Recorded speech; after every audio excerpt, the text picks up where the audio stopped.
Hey, it's Kate with WTI, and if you're looking to bring some boho flair to your room, check out this awesome chandelier from MhyTogn.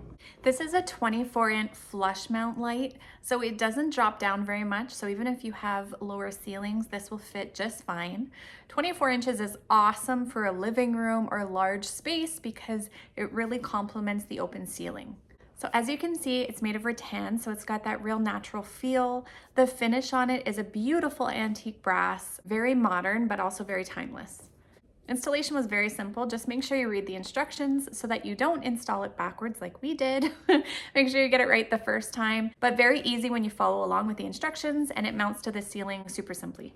This has no glass. Keep in mind that your bulbs are showing, so if you want a more softer light, you might want to go with a warmer toned bulb. Overall, we're extremely pleased with this light. We think it complements the style perfectly, everything we were looking for, and that's my point of view.